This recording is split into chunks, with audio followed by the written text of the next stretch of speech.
আসসালামু আলাইকুম রহমতুল্লাহ। আজও আমরা চলে আসলাম কোরআনের খাদেমদেরকে নিয়ে ইফতারের আয়োজনে। এরকম নীরব পরিবেশে ইফতারি করাটা অনেক আনন্দের বিষয়, অনেক মজার বিষয়, যা এরকম নীরব পরিবেশে সচরাচরে আমাদের ইফতারি করা হয় না।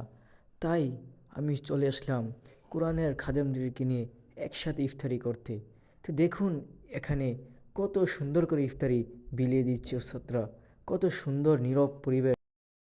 এরকম নীরব পরিবেশ দেখলে নিজের মনটা ফ্রেশ হয়ে যায়। সারাদিনের যে ক্লান্তির ভাব, এই ক্লান্তির ভাবটা আমাদের কেটে যায়। এরকম সচরাচরে দেখা যায় যে ফ্যামিলির মধ্যে যে ইফতারির সময়টা আসলে আমাদের মাথাটা একটু গরম হয়ে যায়, হিট হয়ে যায়। তাই আমরা চলে আসলাম কোরআনের খাদেমদেরকে নিয়ে ইফতারি করতে। চাইলে আপনিও পারবেন এই কোরআনের খাদেমদের সঙ্গে ইফতারি করতে এবং করাতে।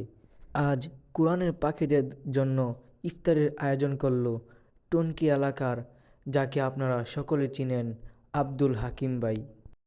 আব্দুল হাকিম ভাই যে উদ্দেশ্য, যে আশা করে কোরআনের পাখিদের জন্য ইফতারের আয়োজন করলো, আল্লাহ আব্দুল হাকিম ভাইয়ের মনের উদ্দেশ্য, মনের নেক আশা কবুল করুক, আমিন।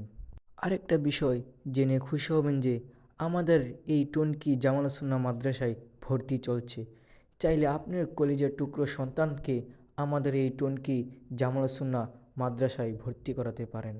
সকলে ভালো থাকবেন। আসসালামু আলাইকুম ওয়া রাহমাতুল্লাহ।